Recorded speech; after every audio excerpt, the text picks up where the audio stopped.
প্রিয় বন্ধুরা, তোমরা যারা কলেজ বিশ্ববিদ্যালয়ের আমার ভাই বোন রয়েছো, তোমাদের প্রত্যেকের কলেজে ভর্তির আবেদন পিছিয়ে গেল। তোমরা এটা অনেকে জানো, অনেকে জানো না, কিন্তু আবার অফিসিয়ালভাবে নোটিশ দিয়ে কলেজ ভর্তির প্রক্রিয়া বন্ধ করার নির্দেশও দেওয়া হলো। কাদের ক্ষেত্রে? এবং যারা আবেদন করেছো তোমাদের আবার পুনরায় আবেদন করা নিয়েও নোটিশ জারি হলো। একাধিক নোটিশ জারি হয়েছে, তার সমস্তটা বিস্তারিত এই ভিডিওতে তোমাদের সঙ্গে আলোচনা করব। তোমরা যারা কলেজ বিশ্ববিদ্যালয়ে এবছর ও সেন্ট্রালাইজ অ্যাডমিশনে পোর্টালের মাধ্যমে ভর্তি হতে চাইছো, কিংবা অন্য কোনো যাদবপুর ইউনিভার্সিটি লাইক অন্যান্য ইউনিভার্সিটিতেও ভর্তি হতে চাইছো এককভাবে বা অটোনোমাস কলেজে, তারাও ভিডিওটি সম্পূর্ণ দেখো। ও মোট কথা, যারা এবছর কলেজে ভর্তি হতে চাইছো পশ্চিমবঙ্গের কলেজে, তারা অবশ্যই ভিডিওটা দেখো, তোমাদের জন্য খুব গুরুত্বপূর্ণ। আমি জানি তোমরা চিন্তার মধ্যে রয়েছো, কিন্তু বাস্তব যেটা সেটা তো আমাকে তোমাদের জানাতেই হবে।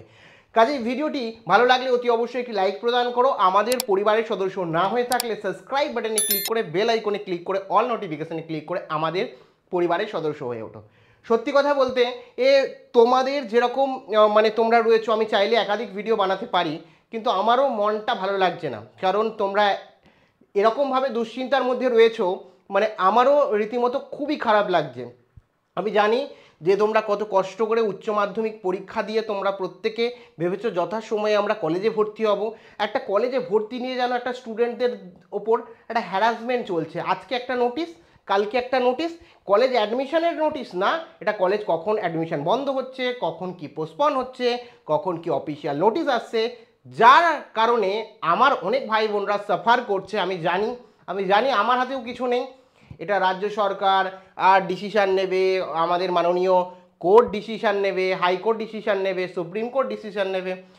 তাই জন্য তোমরা যারা জিজ্ঞাসা করছো, তোমাদের কাছে আমি ক্ষমা চাইছি। আমি জানি তোমাদের জন্য কতটা গুরুত্বপূর্ণ কলেজ ভর্তি, কারণ আমরাও কলেজে ভর্তি হয়েছিলাম, আমাদেরও এক্সাইটমেন্ট থাকে, আর তার মধ্যে যদি এরকম পরিস্থিতি হয়, সত্যি বলার মতো না।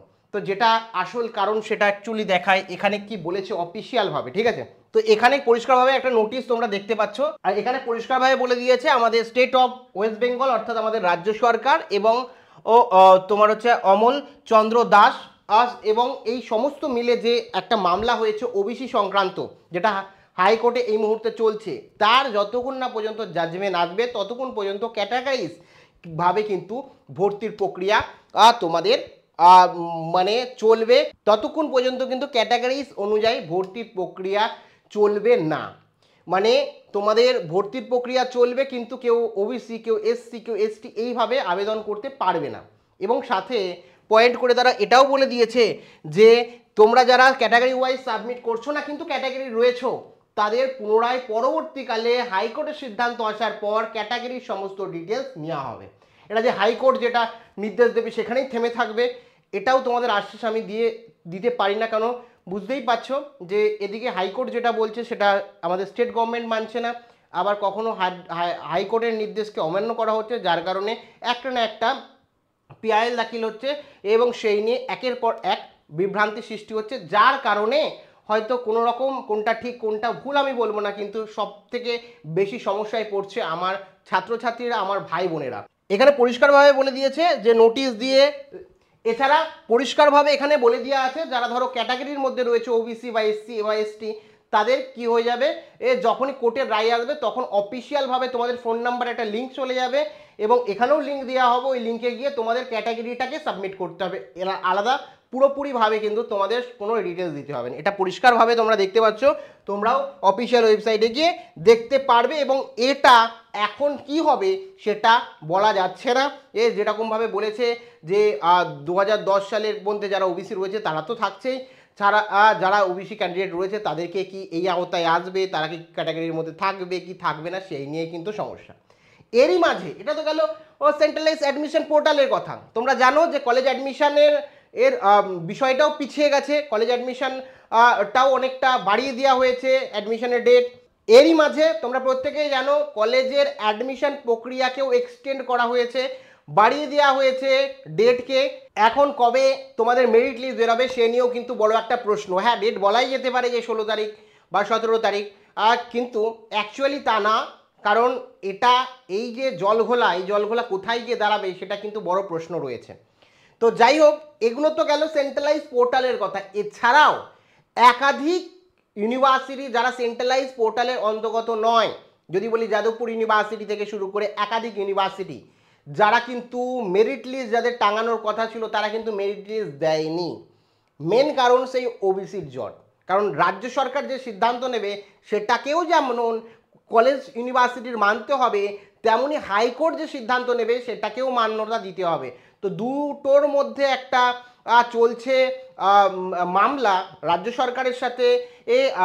যে রাজ্য সরকারের ওবিসি জট নিয়ে যে মামলা চলছে, সেই মামলার সুনির্দিষ্ট যতক্ষণ না পর্যন্ত রায় আসছে ততক্ষণ না পর্যন্ত কোনো কলেজে কিন্তু রীতিমতো মেরিট লিস্ট দিচ্ছে না। কোনো কোনো কলেজ অফিসিয়াল ওয়েবসাইটই বন্ধ করে দিয়েছে, কোনো নোটিশ দেয়নি।